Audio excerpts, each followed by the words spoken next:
All right, we are live.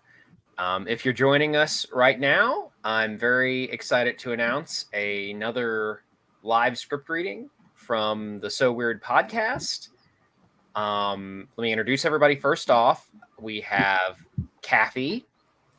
Hello. Who will be playing the role of Jack. We are very excited. We have some really wonderful special guests in the room tonight. We have the writer of this episode and many other episodes of television of this program and other shows, Jon Weisman. Hi. He will be narrating.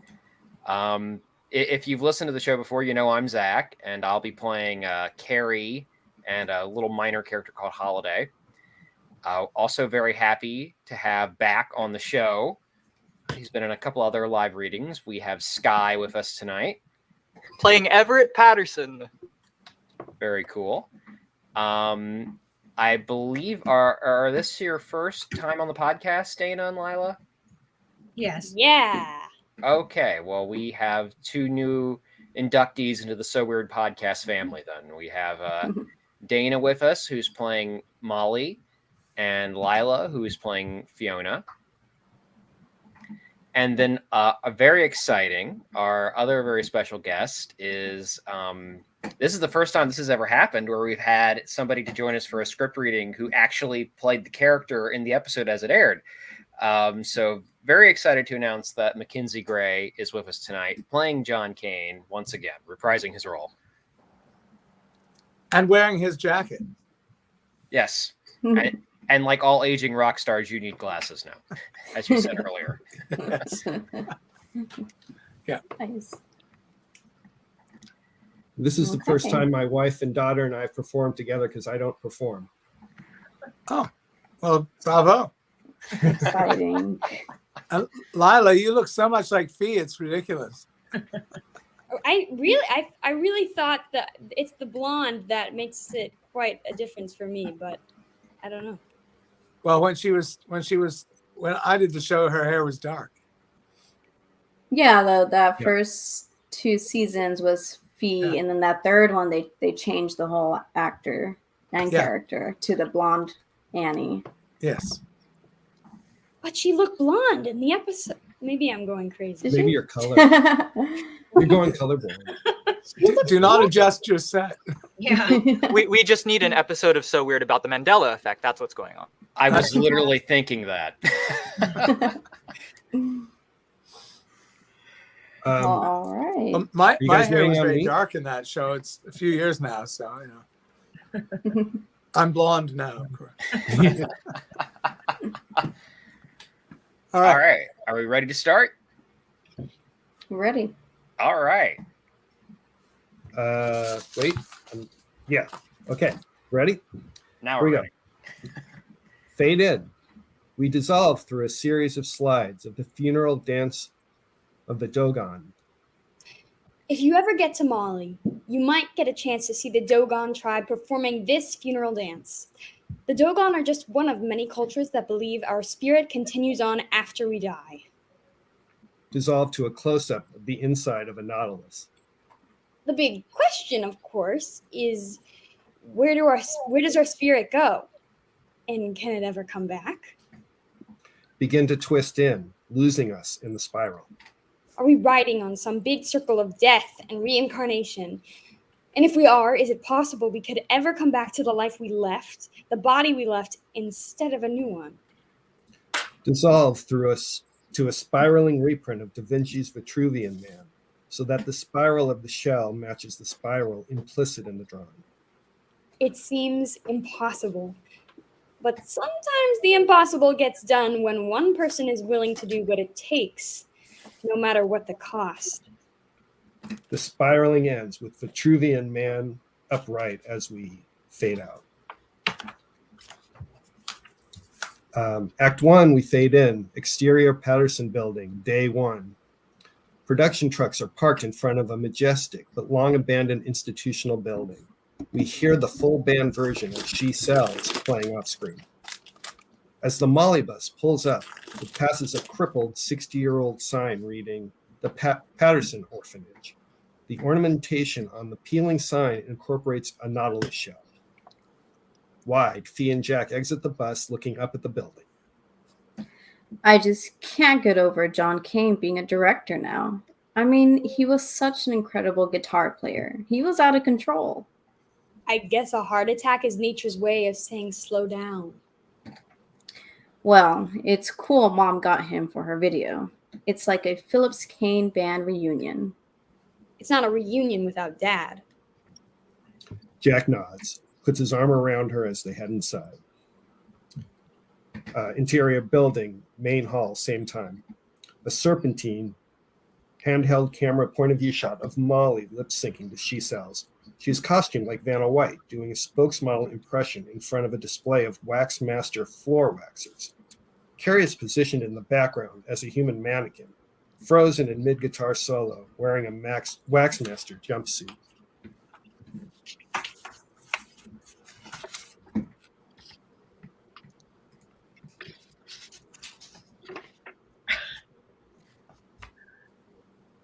Am I missing something? Oh. You said I wasn't singing the song. You don't You have can to. just read the line, it's fine. She sells machines to wax the kitchen floor. She sells.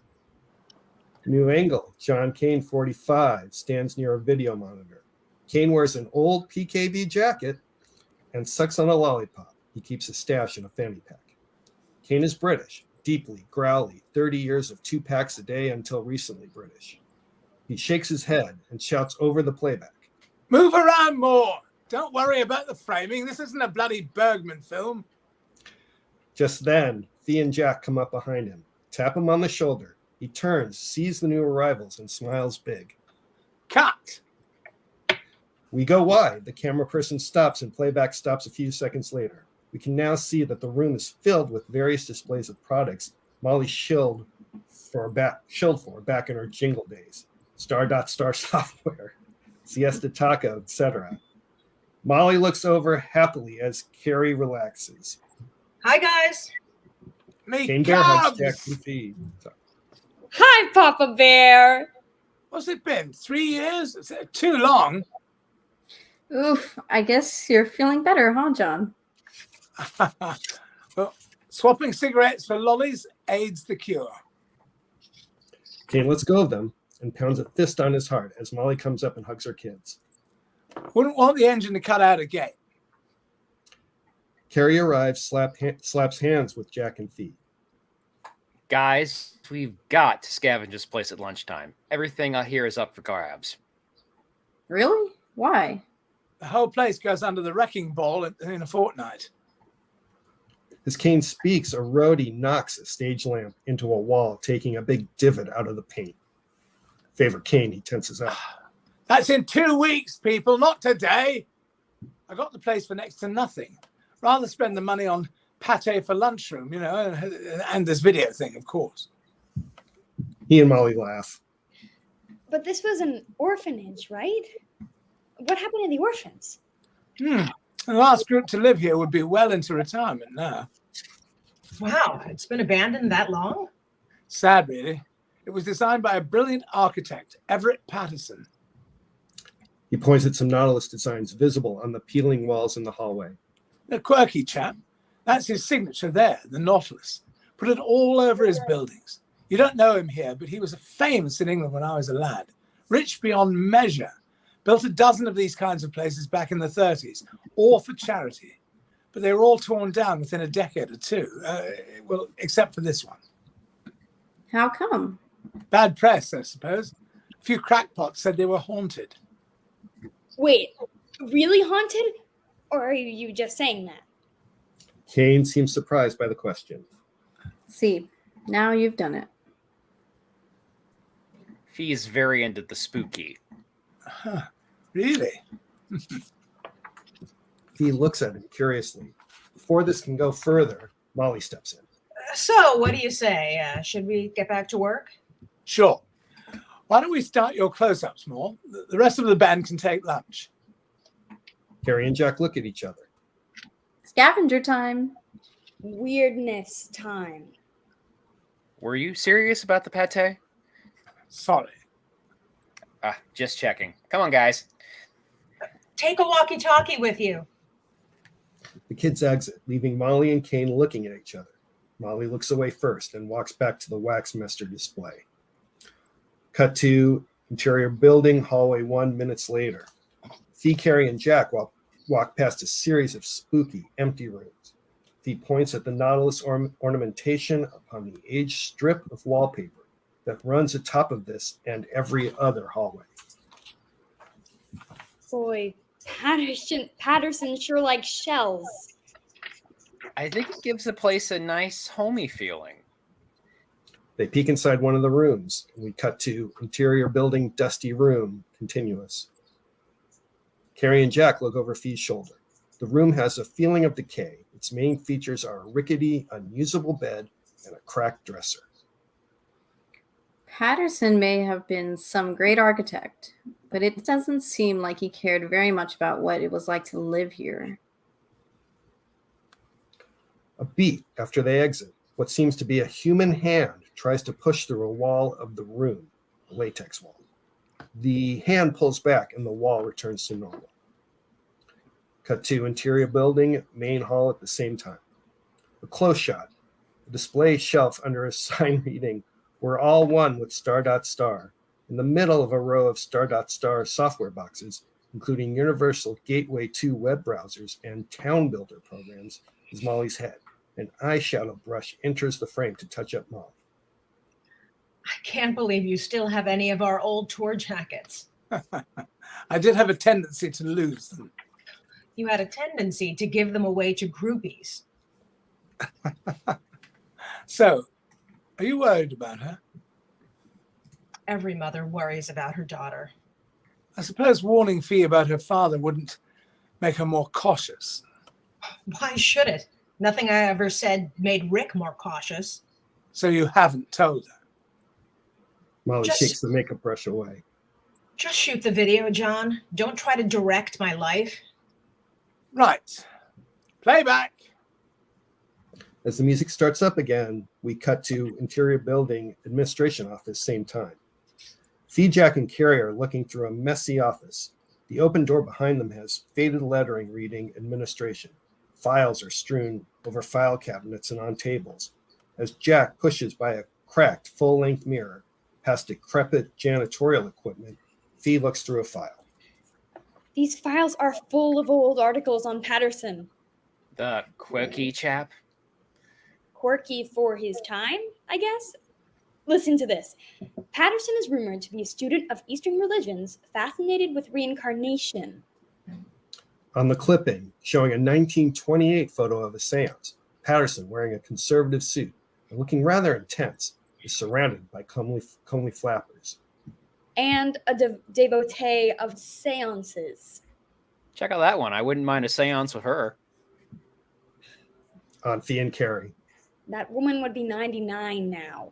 We could make it work.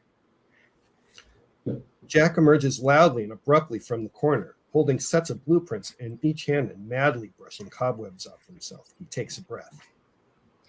Ahoy, fellow scavengers. I found blueprints.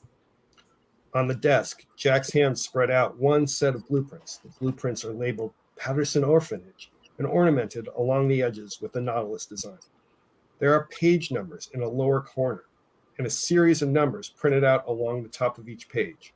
1, 1, 2, 3, 5, 8, 13, 21, 34, 55, 89.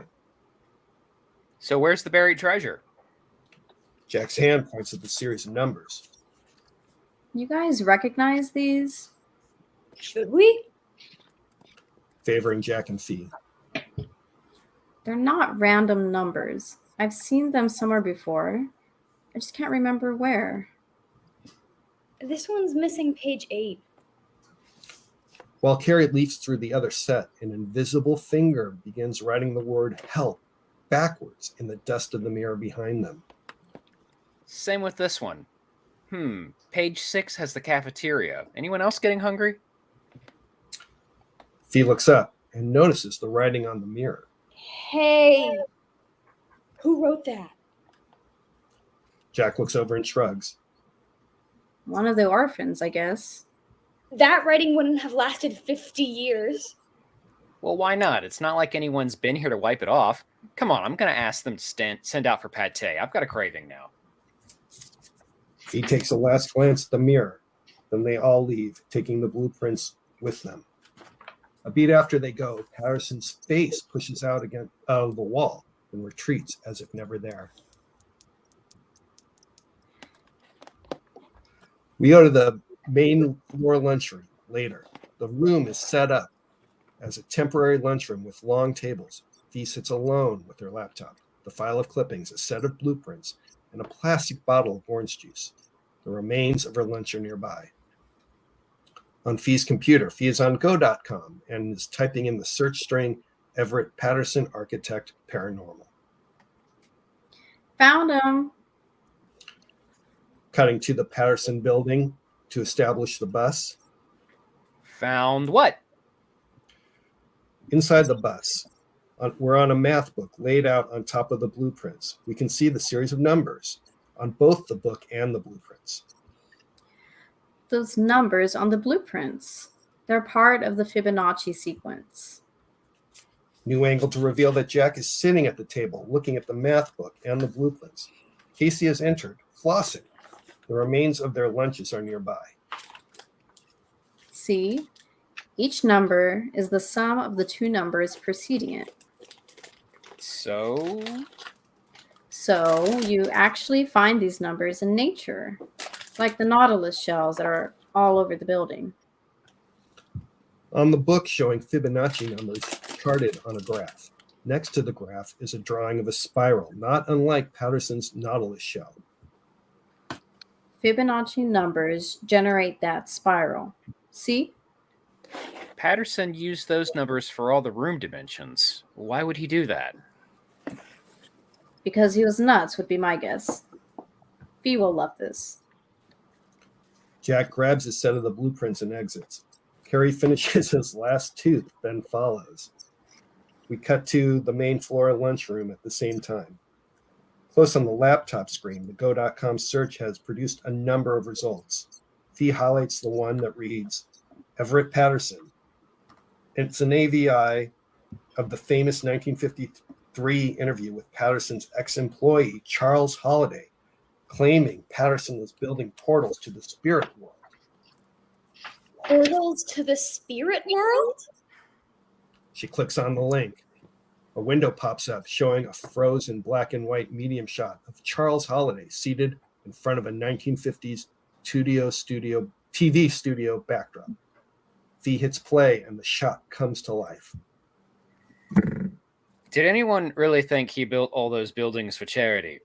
Rubbish. They were just places to hide his so-called portals to the spirit world. A part of every building was blocked off from the tenants. You can check on that. Secret entrances, and only Patterson himself had the keys. The man actually swore he'd returned from the dead. I told him he was insane. I told him, go ahead and fire me. I was going to reveal the truth, and I have. Not that anyone believes me. The press just makes fun of me. He owns them. He owns you. The clip ends in a freeze. Back on Fee, she feels for her orange juice bottle as she looks up wonderingly at the building around her. She accidentally knocks the bottle over. Oh. She reaches the other way to grab a rag, then looks down at the juice spill and gasps. It was formed a Nautilus design in the words, help me. Help? Mr. Patterson? Suddenly, she scrambles through the blueprints. Page 8. The portal must be on page 8.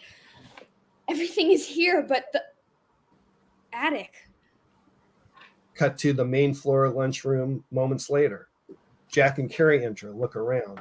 We widen to reveal that the clippings in the laptop are still there, but Fee and her blueprints are gone. Fee? Where'd she go? And why she leave her computer? A craft service person is mopping up the orange juice next to Fee's computer while cleaning up. Jack and Carrie come over and look at the laptop screen. Portals to the spirit world? Uh-oh. Cutting to the second hallway at the same time. Listening and looking and holding the blueprints like a roadmap, Fee walks down the hall. She passes other hallways branching off of this one. Hello? Mr. Patterson? Can you hear me? A quiet moaning commences. Confused, Fee tries to determine its origin. She slowly turns to her left. The wall has again turned elastic, only now several hands and faces are trying to push their way through the walls, all of them moaning piteously. Fee, her mouth a silent scream, unable to breathe, terrified. Back to hallway 1, Jack and Carrie walk along. Carrie holds the other set of blueprints. They can't hear the moaning. I think this whole seashell thing, your Fibonacci numbers, Fibonacci. must have been part of Patterson's delusion. You know, the mysterious numbers that hold the secret of death. So what's a Nautilus shell? A walkie-talkie to the dead? Carrie laughs as they turn a corner and discover the other set of blueprints on the ground. Jack picks up the blueprints and looks around. Fee? Fee. The words echo without response. They look around. The hallway is dead quiet. As Jack pulls out his walkie-talkie, we fade out. Ooh. Act 2, we fade in to a third hallway moments later. Fee runs toward the camera, terrified, then screams as more hands push out through a wall into the right side of frame. She turns and scrambles to the left. The off-screen moaning is getting louder. Now in hallway 4 moments later, panting with fear, Fee reaches the top of a set of stairs leading to this hallway. She looks around slowly, listening, catching her breath. There are no moaning souls here. In fact, it's quiet until there's a prolonged creak. On a closet door slowly swinging open, it stops. Fee approaches it slowly, looks inside. From her point of view, it's a broom closet. Fee enters, puzzled, nervous, looking around, then notices a hidden door on the right side of the closet. She tries the knob, locked. She steps back and kicks her door. It gives a bit. Cut to hallway 2 moments later. Jack and Carrie are showing Kane and Molly the blueprints. A few roadies stand nearby. I'm sure she's fine, but we got worried when we saw the blueprints. No, I'm glad you called in. This building is falling apart. Anything could happen. Ned's out checking the parking lot, and Irene's in the West Wing with Clayton. I think I want to check upstairs. Knowing Fee, she's looking for what isn't here. Upstairs it is. You guys check the main and second floors just in case. So, any idea what we're looking for? Off Jack and Carrie's exchanged look, we cut to the bottom of the stairs to the Nautilus room at the same time. Total blackness, total quiet, except for the kicks at the door from the other side. Then, with a final smash, the door busts into the room and Fee enters. She looks around. The dim light from outside the room reveals another stairway, a narrow one, with a Nautilus shell mounted on the new post. Fee starts up it. Cut to the Nautilus room moments later, close on Fee as she reaches the top of this second staircase. At first, all there appears to be is a simple wooden table with a dusty piece of blueprint paper on it. But as the camera cranes up above her, Fee looks up in awe, revealing the top half of a huge wooden Nautilus structure about 30 feet high. Fee looks tiny. Then the quiet, off-screen moaning recommences. The floor beneath Fee goes transparent. Fee looks down in horror to see several tormented souls under the floor, trying to escape. She screams and runs off screen as the floor turns opaque and the moaning cuts short. Cut back to hallway 3. Jack, Carrie, Molly, and Kane are in the corridor when they hear Fee's faint off-screen scream. What was that? Was that Fee? There's some stairs over there. As they hurriedly exit, we cut to the Nautilus room. At the entrance, Fee comes to the entrance to a curved wooden corridor that's dimly lit from below. The off-screen moaning is clear now, soft, but filled with unbearable longing. One spirit's voices emerges. Help me! Fearfully, Fee enters the Nautilus. Cut to hallway 4 at the same time. Jack, Carrie, Molly, and Kane look around for signs of Fee. Suddenly, Carrie looks into the open closet. Here. As they head toward the closet, we cut to the Nautilus internal corridor. Same time. Fee nervously makes her way toward the center of the Nautilus. The off-screen moaning is getting louder. Cut to the Nautilus room at the same time. Molly, Carrie, and Jack run up the stairs. Kane comes last, having a little trouble breathing. He finds the others looking up in awe at the giant Nautilus. This is it. This is what? Look. Carrie sees the page on the table and goes to it. On the blueprint labeled Portal, it shows the Nautilus's design based on Fibonacci rectangles. It has Patterson's signature as architect. A portal to the spirit world. Patterson actually built it. Molly exchanges an uncomfortable look with Kane. Fee? Fiona, can you hear me? Come on, let's go in. John and I will go. You two are staying here. Mom, it's just a pile of wood. A very old pile of wood. Tell the others where we are. We'll be right back. Cut to the Nautilus core. As Fee comes into the center of this conical-shaped room, she has to shield her eyes from off-screen brightness. The moaning is very loud. As she squints around her, Fee's jaw drops. On the other side of the transparent walls, shrouded in fog, are more lost souls than ever. In all ages, races, and sizes, moaning and trying to get in.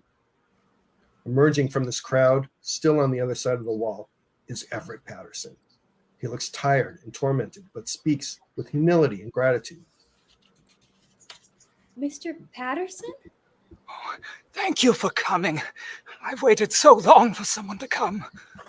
Are these people? Spirits. Yes. You did it.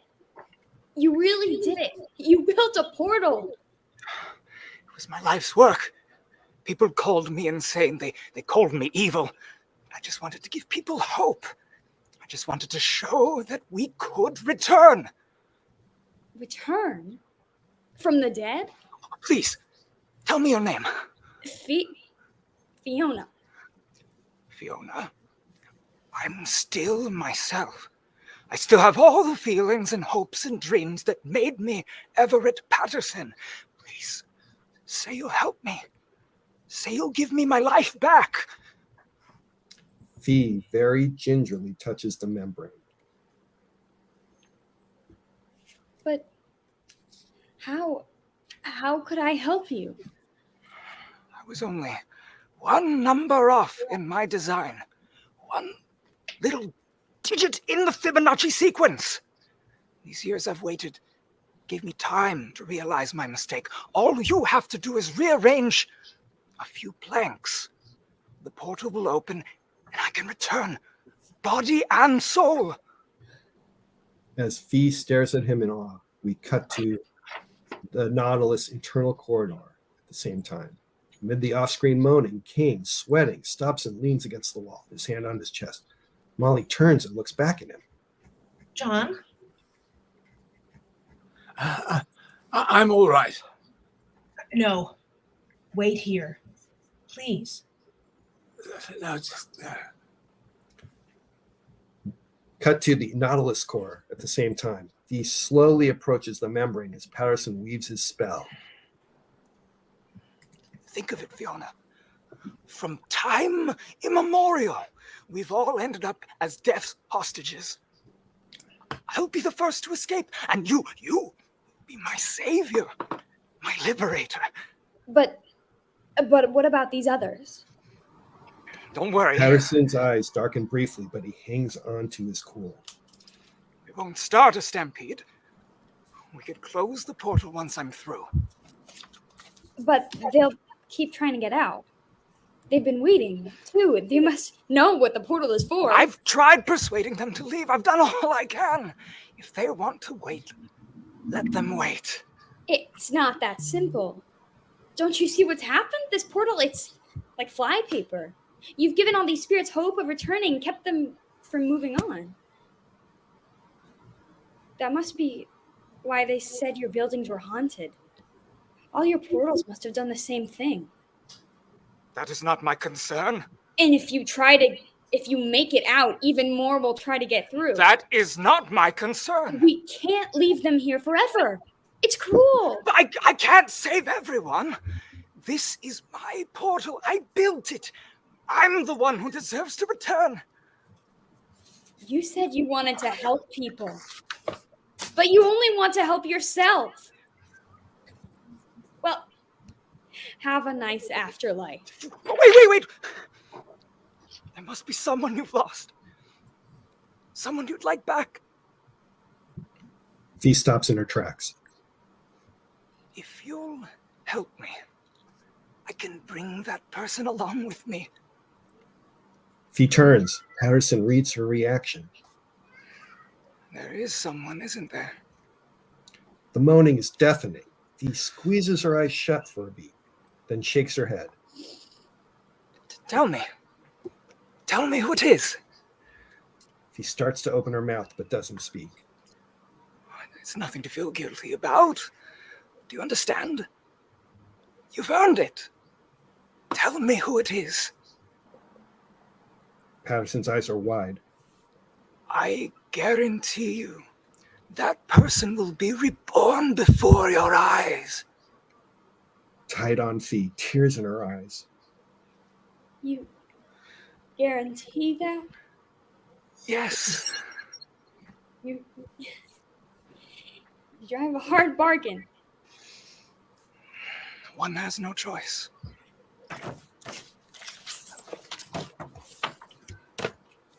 No, Mr. Patterson. One always has a choice. Suddenly, Fee pulls out a plank and swings it back. No! And smashes at the portal. The word buckles. The moaning of the souls becomes more of a shrieking. Molly enters. Fee! Fee doesn't even turn. She swings one more time. She busts a hole in the portal. There's a horrible roaring as Molly rushes over to Fee. Patterson emits a revolting scream. He gets sucked back into the fog with the other souls. Close on Fee in Molly's arms, she's crying. Baby, what happened? What's happening? I could have gotten him back. I could have gotten Daddy back. There's an ominous sound of creaking wood. Dust shakes down on them. Molly and Fee look up. Then Molly pulls Fee out of the Nautilus core. Cut to the internal corridor. Moments later, Kane looks up as Molly and Fee race toward him. The Nautilus shakes and creaks around them. Go, John, go! Kane shelters them as they pass, then follows to the Nautilus entrance. Moments later, Carrie and Jack wait anxiously amid the sound of wood cracking. It's breaking up. We've got to go in. But just then Molly, Fee, and Kane come running out. A beat later, boards start to fall from above. Everybody out! As everyone rushes downstairs, the Nautilus caves in on itself. Off the clouds and shards of dust, we dissolve to the exterior of the Patterson building. Jack and Carrie stand outside the bus, talking to some roadies and pointing at the roof of the building. We cut to Fee's room inside the bus at the same time. Emotionally spent, Fee lays in Molly's arms on the bed. Those other souls, they would never have been at peace. And there was no way I could let them all out. Kane is sitting across from them. Neither he nor Molly reply. Fee looks up at Molly. Mommy, did I do the right thing? Baby, I don't know what to say. None of this is real for me. What? What do you mean? You were there. You saw what I saw. I'm not sure what I saw. Some wooden corridors, some shadows, some sounds in an old building. Mom. Molly, enough. You've let this go on too long. It isn't helping her. It isn't protecting her. John, Tell her. Tell me what? Molly, she should hear it from you. What? Fee, all the paranormal, all these things you keep exploring, investigating. Your father, in the last few years he was alive, your father did the same thing. He did? You didn't tell me? Fee, it's a coincidence. You were too young when he died. You can't possibly remember. Mommy, how could you not tell me? All this time. Fiona, you don't know what it was like. Your father became obsessed. How could you not tell me when I'm just like him? I don't want you to be like him. I want you to be safe. No.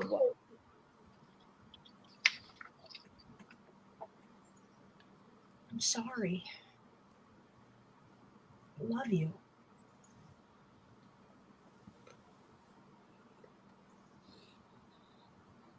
Hey, cub. Fiona, look at me. Your father was my very best friend in the world.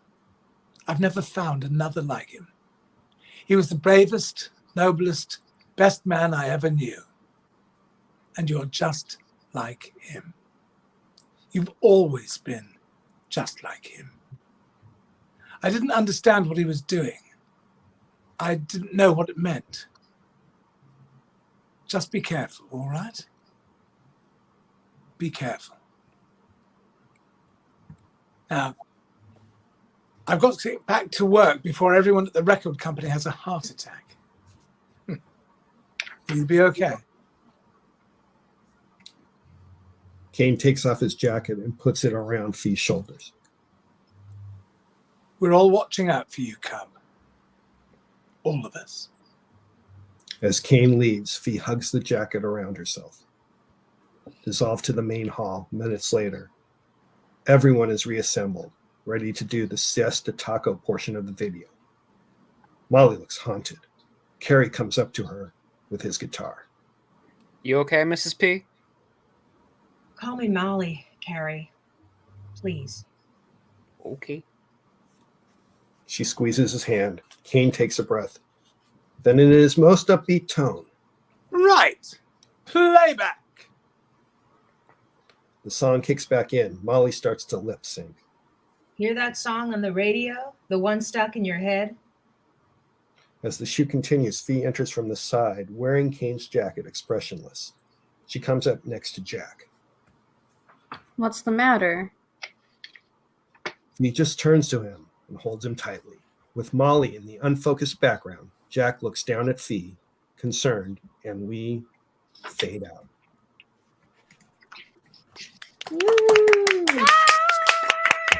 Wow. First off, great script, John. So good. Thank you. Definitely. Favorite Yeah. episode. Lovely script. You know, that scene with Fee and me at the end, where I'm telling her about her dad, that was on my demo reel for about 10 years.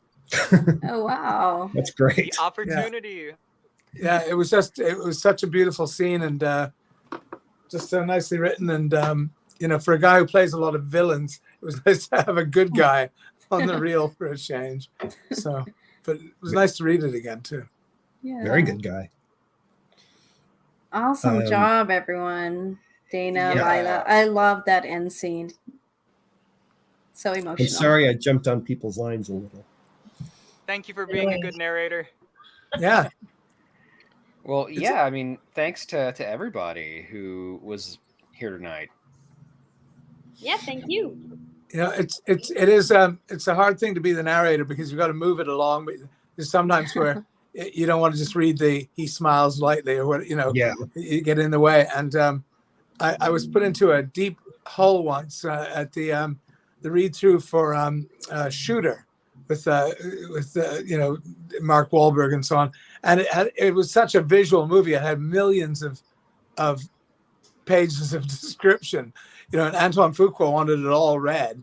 And the producers wanted to get out of there in less than 5 hours. And so they kept coming over and giving me notes because I had a role in the film, but they asked me to read. And they'd say, just tighten it up, just, cut to the chase. So I'd shorten it up a bit. And then they came and gave me another note, cut. So when it got to the big, I don't know if you've seen the film, there's this big shootout with, Mark Wahlberg and Michael Pena against 80 million guys. And so I just said, the entire NSA and Dark Army fights off Mark and Michael. They kill all of them and don't get a scratch. And I thought it was funny. And the producers laughed, and Mark Wahlberg laughed, and everybody laughed except Antoine. Antoine did not find that funny. And he's like staring at me, And I thought, well, trying to cut to the chase, but anyway, there you go. It's not an easy job, so well done. Well, you have Mackenzie, to read action at like 50 miles per hour. Yeah. You really gave a performance that's a favorite of mine forever. Oh, And, thank you. I really, Thank you. really appreciate it. Just the way you brought it to life. Oh, thank you. It was a lovely role. Really, it was wonderful, And you it's got to funny. come back. I said after we had done that, I was interviewed for some reason in the paper or something, and I said, when I was young and in my 20s and I had a rock band, I never played rock stars, and I hit my 40s. And now I'm playing rock stars all the time. It's ridiculous, but usually decadent, burned out rock stars, So, but, Well, Zach and I aren't actors or anything. We just try our best. Sky, you did Y'all are amazing. awesome. Oh, thanks. Thank you. Thank you very much. You always do amazing, which is why I asked you to come back. Really appreciate it. This is playing pretend. It's really fun. The visuals were awesome. I love your special effects there. That was great fun.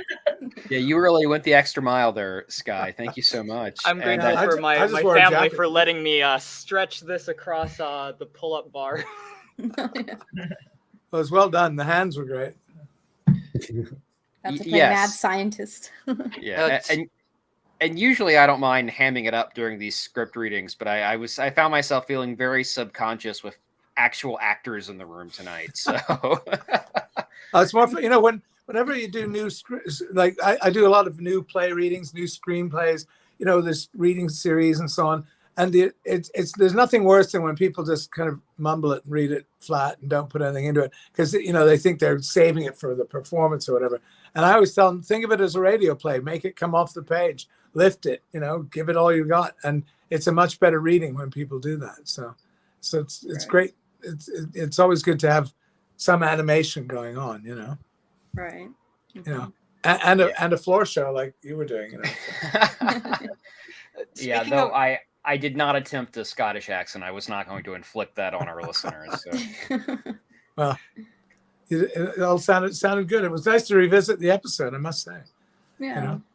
Well, it's special for me, my two theater stars with me. Aw. Yes.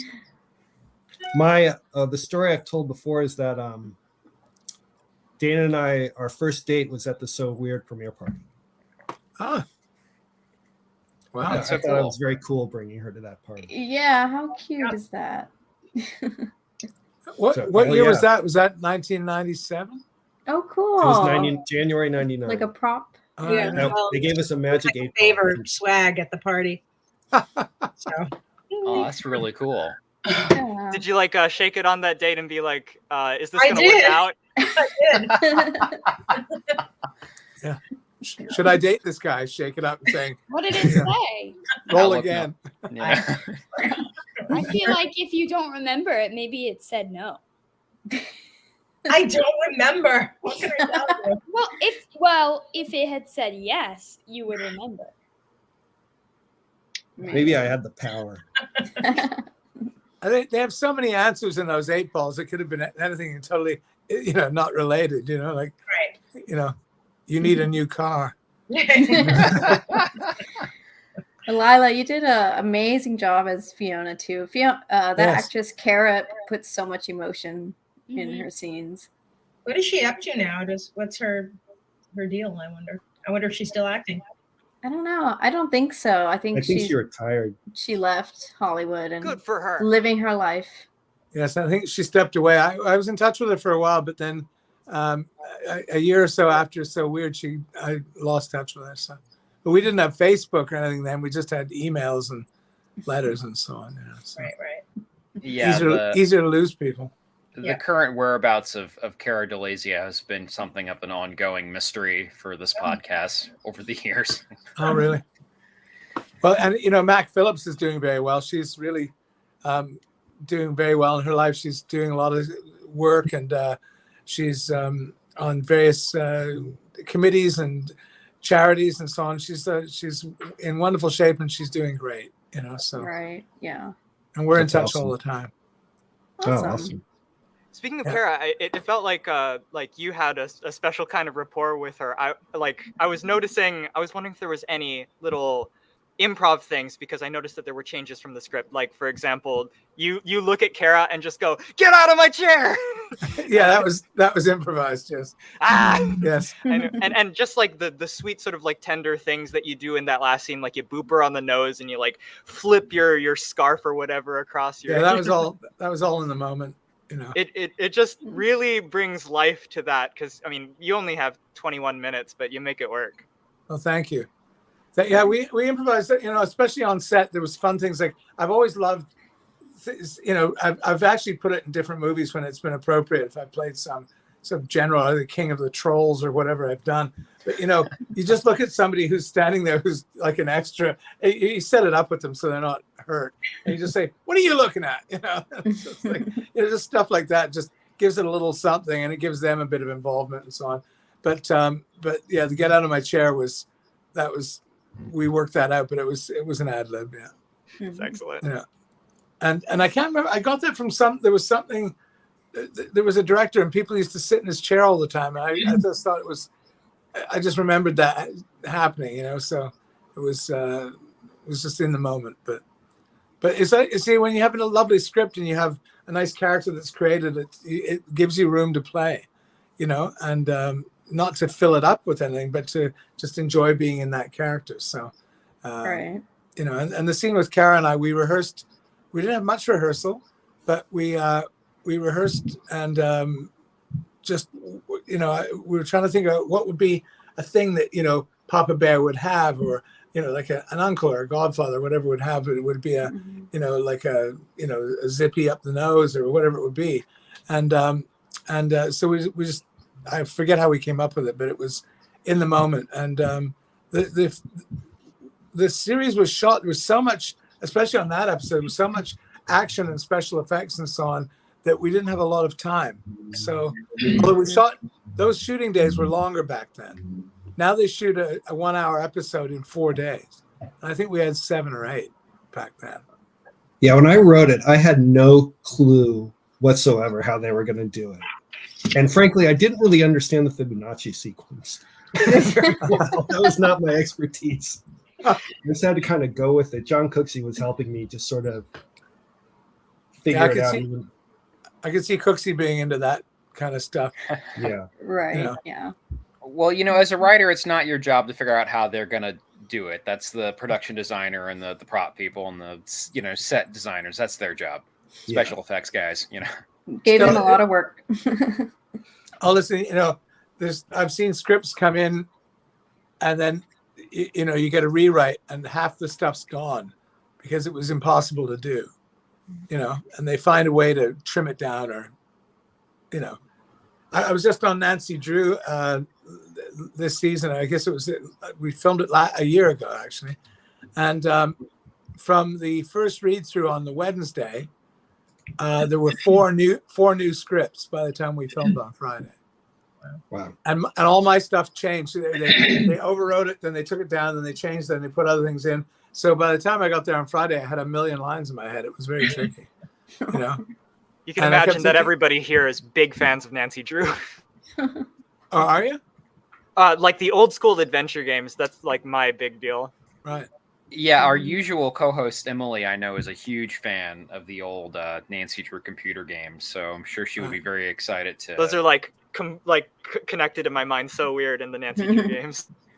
Yeah, it's a good show, and the gal who plays Nancy is terrific, and it was good fun. But again, we're shooting super fast. I mean, 4-day shoots, So, and with COVID, it's even more protracted because you're wearing masks till the last second. You can't have too many people in. You've got, it becomes a different filming thing, Right.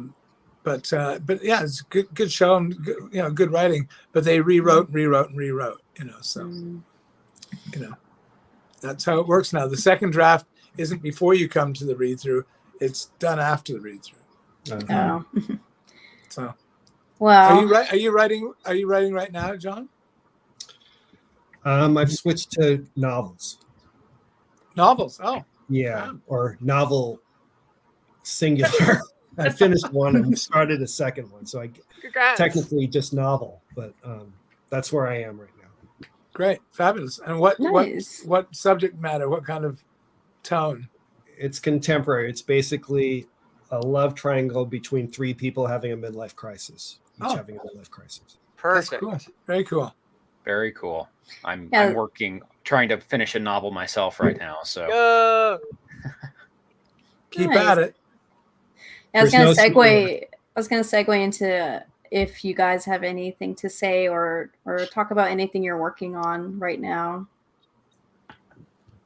It's very quiet for me right now. I don't know quite why. It's been quiet for a lot of actors. I'm 64, and there's I don't say there's an ageism going on, but there certainly seems to be fewer roles with us in mind right now. But in Vancouver, 90% of what's filmed here is Hallmark stuff, and or Lifetime movies, and so we've got a few good series here, and Yellowstone's filmed here and so on. But I have not been terribly busy, but I'm busy doing a lot of voice work.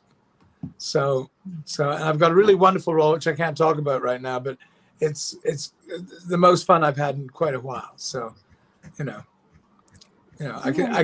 won't say what it's for, but I'm playing a really hammy theatrical impresario, and every line is like this and rolling the R's and all that. It's very great fun. So, yeah, I'm looking at your IMDb page right now, and it says you recently played John Hammond in a Jurassic Park video game. You're stepping into Richard Attenborough's shoes. actually, Clever girl. I did for Lego some years ago, Lego Jurassic Park. I did a version of John Hammond. It was not meant to be exactly like Richard's, but I did it, and then I that got me to the attention of the actual Jurassic Park people. And when they got the original cast together to do this huge new interactive game that's the defining new game, they asked me to read a number of lines as Richard in the film, and to do his voice, and they liked it. So I was the only non-original cast member in the game, and they've done 2 now, and I've done it both times. So I'm the voice of Richard Attenborough. Yes. Nice. So, and That's it's amazing. tricky because he did, he was English, but he did a Scottish accent, but a kind of muted Scottish accent in his role, in his playing of John Hammond. So I had to dial up Richard and his voice, and then put the Scottish lilt on it, And we had a funny story. The very first day I was patching it because they couldn't get me over to England for some reason. And so we were patching it, and the first lines were Jeff Goldblum. And I thought, God, that actor sounds just like him. He's really good. I better up my A game, And I said to the director, I said, just before we start, I got to say the guy playing Jeff Goldblum sounds exactly like him. He's really good. And he said, it is Jeff Goldblum. Hi, how are you? It's Jeff Goldblum. So I was pretty excited to be part of it, but it scared the devil out of me, I imagine. But yeah, it's an honor to do Richard. I only met him once. And he was a beautiful man, and it's an honor. Wow. Nice. Yeah. Dana, Yes. you gotta plug your current stuff. No. He's like, Oh. nah. Yeah. I'm gonna plug it for you if you don't do it yourself. It's community theater. I don't. Hey, there's nothing wrong with That's where I community go. theater. She's a 9 to 5. She's doing. Oh. She's in the music. Ooh, fantastic. Oh, very cool. You singing and dancing? Yes, I am, and I Excellent. get to really, really ham it up in my song. So I'm really psyched. The director's like, pull out all the stops, and I'm like, okay. Awesome. That's fantastic. Yeah. You know, Lila? I was sorry. asked. I was asked many years ago, to go to a community theater awards show in Toronto, and it was all the community theaters around Toronto and the areas outside of Toronto to get together for these awards. And they, not everybody. It's not like everyone gets a medal, but productions. It's like the Oscars and the Emmys and all that stuff, the same kind of thing. Yeah. But they really dress up for it, and they get completely dolled up, and they're very. When they win the awards, it means a lot to them, and it was just really beautiful because it's very easy in the theater, especially Toronto's a big theater town. It's like New York, and it's very easy to become jaded and or blasé about things, and it really mattered to people. Yeah. And I loved going to that awards, and I asked if I could go the next year just because I loved seeing the passion that pure passion people had for theater. It wasn't about selling tickets or being a star of anything. They just loved theater, and it was so lovely. Yeah, I think it is that way for many of the theaters that I've worked in LA. It's just the roar of the grease paint is just really means a lot to people. And yeah, and it's kind of pure that way, and it's great. I've gone to a lot of professional shows where I couldn't wait to leave. Yeah. And with all the great, there's usually good work, but there's a lot of stuff that's just not great. And I've gone to community theater things I've never wanted to leave. I enjoy it for all its just energy. It's fantastic. So have a great show. Thank you. Yeah. Thanks. Lila, are you wanting to do acting in the future? Yeah, I'm both acting and directing are my jam. Theater, film, TV, no idea. But I mean, I've only really done theater at the moment. She's directing her first show. Fabulous. Oh, that's really cool. When you direct, I started in the theater. Most actors in Canada start in the theater, and then they move into film and television. I mean, that's changed a bit now, but when you know how to put a play together, when you how to take a role and take it to arc and go through the start to the finish to the end, it's really, really valuable as a film actor later. It's also when you direct, you learn how to see things that you can learn from as an actor. Yeah. Right. Definitely. Like when you see somebody doing too much with their hands, whatever, you can tell them to be still and trust the stillness. And it's a great lesson to learn for yourself all the time. And when you learn how a scene needs to work and how it needs to place, where you need to stand, well, you learn from that too, and you learn how to block yourself, how to stage things properly and how to know how to walk to the best vantage point or whatever for a scene, and it'll help you immeasurably. So theater's a wonderful place to start. Yeah. And it's also a great place to go back to. Yeah. I mean, I'm like, who knows? I'll go wherever there's room for me. Fabulous. Fabulous. You sound like you're very earnest, and that's wonderful. Oh, thank you. Are you doing anything, Sky, with voice acting? So I mean, like, I'm all over the radar. I've always wanted to be an animator. I think I might have brought that up. I have one project in mind that's like a musical remix of So Weird. So if I finish that, I'll show you all that. It'll be fun. Wow. Musical remix. Okay. Okay. And Zach, you said you're writing. Yeah, I'm working on a novel right now about parasocial relationships and identity in the internet era. Relevant. Yeah, among other things. And I don't know. I've always been a writer. I've written many screenplays, and I've tried my hand at directing short films, and it's something I hope to get back to someday. But I also do a lot of writing about film and television just for fun as a hobby. Tomorrow, I'm starting my 6 weeks of Halloween horror movie blogathon, where I try to stick in reviews and writing about as many horror and television films and television shows as I can until the 31st. So that's something I do. Great. And what's your choice of horror films? Is it all manner? Vampires, ghosts, all manner. demons? Yeah. I love the whole genre. Like just earlier today, I was watching a Bela Lugosi film from 1941. So I love old stuff, and I try to keep abreast of new stuff and everything in between. Have you ever seen Grave Encounters? Yes, I reviewed Grave Encounters a couple years ago. Yes, so I have you have cropped up in my retrospectives before. Nice. It's funny because that film was done for $50,000. The two guys who directed it have gone on to quite a career, but I called them the Skinny Jeans Boys because they were so skinny you could fit them into one of my pairs of jeans. And they had a vision. They knew what they wanted to do. We improvised most of the film. They had goals we had to reach or sentences we had to get to or whatever. And we were paid.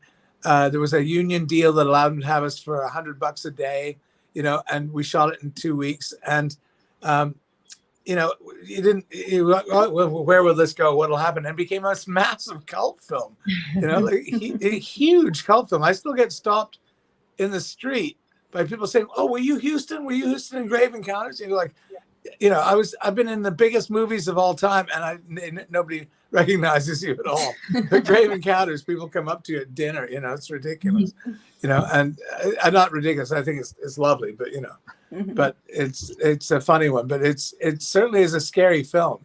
Well, and to be fair, in the Superman movie you did have a bald head, so maybe people don't recognize you from that as well. Yeah, I always look very different.